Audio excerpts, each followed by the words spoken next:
கிறிஸ்துவில் பிரியமானவர்களே, ஆண்டவராக இயேசு கிறிஸ்துவின் நாமத்திலே உங்கள் யாவரையும் வாழ்த்தி ஆசீர்வதிக்கிறேன்.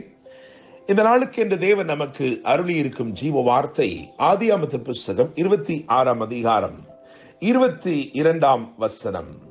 இங்கே வேதம் சொல்லுகிறது, நாம் தேசத்தில் பழுகும்படிக்கு இப்பொழுது கர்த்தர் நமக்கு இடம் உண்டாக்கினார் என்று சொல்லி அதற்கு ரெஹபோத் என்று பெயரிட்டான் என்று எழுதியிருக்கிறது. என கேட்கிற தேவனுடைய பிள்ளைகளே, இந்த ரெஹபோத்தை குறித்து தான் இன்றைக்கு நாம் தியானிக்க இருக்கிறோம். இந்த சம்பவத்தின் சரித்திரத்தை பார்க்கும் பொழுது, அதாவது பஞ்ச காலத்திலே ஒரு பரிபூரணத்தை ஈசாக்கு பெற்றுக் கொள்கிறான். மிகுந்த பஞ்சம், கொடிய பஞ்சம் ஏற்பட்ட நாட்களிலே கர்த்தர் தம்முடைய உடன்படிக்கை நிமித்தமாயும் தம்முடைய வாக்குத்தத்தத்தின் நிமித்தமாயும் ஒரு பரிபூரணத்தை ஈசாக்குக்கு கட்டளையிடுகிறார். அதைத்தான் இந்த அதிகாரம் முழுவதிலும் நாம் வாசிக்க முடிகிறது.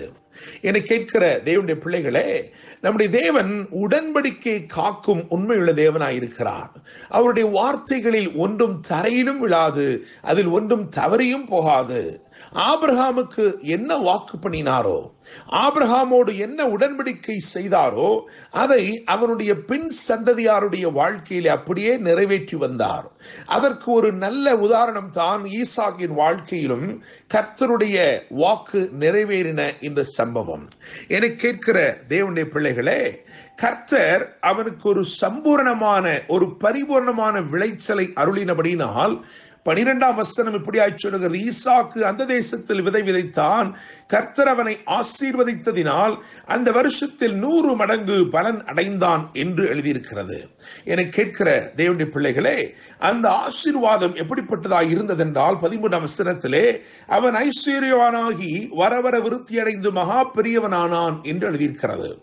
இது நிமித்தமாய் பெலிஸ்தர் அவன் மேல் பொறாமை கொண்டார்கள். என கேட்கும் தேவனுடைய பிள்ளைகளே, பெலிஸ்தர் பொறாமை கொள்ளும் அளவிற்கு தேவனுடைய வார்த்தை இந்த மனுஷனை ஆசீர்வதித்து உயர்த்தி மேன்மைப்படுத்தினது. அதை தொடர்ந்துள்ள வசனங்களை வாசிக்கும் பொழுது, ஆபிரகாமின் ஆசீர்வாதங்களை கையகப்படுத்தும் விதமாக ஈசாக்கு தோண்டின துறவுகளை குறித்து எழுதியிருக்கிறது.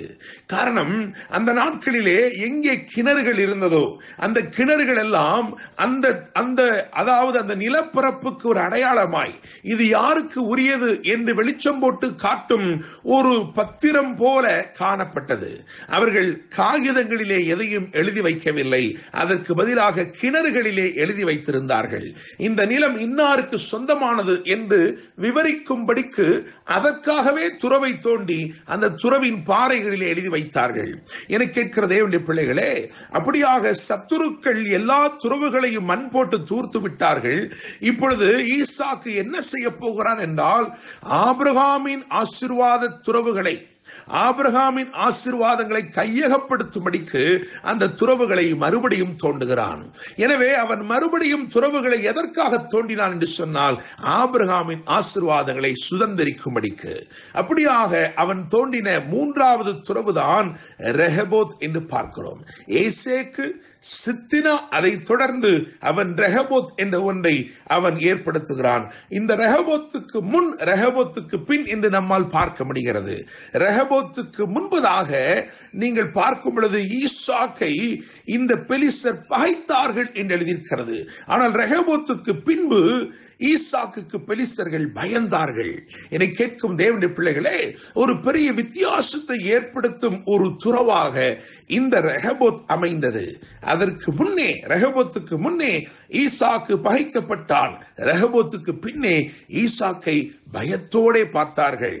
ரெஹபோத்துக்கு முன் ஈசாக்கு ராஜாவை தேடி போகிறான். ரெஹபோத்துக்கு பின்னே ராஜா ஈசாக்கை தேடி வருகிறான். ஒரு பெரிய மாற்றம். என கேட்கிற தேவனுடைய பிள்ளைகளை, நான் நம்புகிறேன், விசுவாசிக்கிறேன், இன்று உங்களுடைய வாழ்க்கையிலே ரெஹபோத்தின் நாளாக இருக்கிறது. உங்கள் எல்லைகளை விரிவாக்கும் நாள், உங்களை தேவன் மேன்மைப்படுத்தும் நாள், உங்களுடைய சூழ்நிலைகளை அப்படியே மாற்றி போடுகிற ஒரு நாள். I believe strongly that today is your Rehoboth, a day of expansion and a day of great rewards. என்னை கேட்கிற தேவனுடைய பிள்ளைகளே, நான் நம்புகிறேன், விசுவாசிக்கிறேன், ஈசாக்கை விசேஷப்படுத்தும்படிக்கு அன்றைக்கு செயல்பட்ட தேவன் இப்பொழுது கர்த்தர் நமக்கு இடம் உண்டாக்கினார் என்று அங்கே சொல்லப்பட்டிருக்கிறதே. இந்த புதிய ஏற்பாட்டிலே ஒரே ஒரு வித்தியாசத்தை பார்க்கிறேன். அது என்ன வித்தியாசம் தெரியுமா? பழைய ஏற்பாட்டிலே கர்த்தர் நமக்கு இடம் உண்டாக்கினார் என்று எழுதியிருக்கிறது. புதிய ஏற்பாட்டிலே கர்த்தர் நமக்குள் இடம் உண்டாக்குகிறார். என கேட்கிற தேவனுடைய பிள்ளைகளே, தேவனுடைய நாமத்தின் மகிமைக்காக நீங்கள் பலுகி பெருகி தேவனுடைய ராஜ்யத்தை நிரப்பும்படிக்கு உங்களுக்குள்ளே இடம் உண்டாக்குகிறார் தேவன். நான் நம்புகிறேன், விசுவாசிக்கிறேன். அன்றைக்கு இந்த ரெஹோபோத் என்ற துறவு எதற்காக தோண்டப்பட்டதென்றால் ஆபிரகாமின் ஆசீர்வாதங்களை கையகப்படுத்தும்படிக்கு, ஆபிரகாமின் ஆசீர்வாதங்களை திரும்பமாய் சுதந்திரித்துக் கொள்ளும்படிக்கு. இன்றைக்கு ஆண்டவருடைய வேதம் சொல்லுகிறது, கிறிஸ்து இயேசுவின் மூலமாய் இந்த ஆபிரகாமின் ஆசீர்வாதங்கள் நமக்கு கிடைத்திருக்கிறது. என கேட்கும் தேவனுடைய பிள்ளைகளே, அன்றைக்கு ரெஹோபோத்தை தேவன் அங்கே ஏற்படுத்தினது போல இன்றைக்கு உங்களுக்குள் ஒரு ரெஹோபோத்தை ஏற்படுத்தி ஆபிரகாமின் ஆசீர்வாதங்களை உங்களோடு இணைக்கும்படி தேவன் விரும்புகிறார். இன்றைக்கு தேவன் அருளின இந்த வார்த்தையின்படியே நீங்கள் பலுகும்படிக்கு, நீங்கள் பெருகும்படிக்கு, உங்களை ஜனங்கள் அடையாளம் கண்டுகொள்ளும்படிக்கு, ஒரு வித்தியாசத்தை ஏற்படுத்தும் ஒரு மேன்மை உங்களுக்கு அருளும்படிக்கு கர்த்தர் உதவி செய்வாராக. என்றும் அன்புடன் pastor Daniel Moses. God bless you.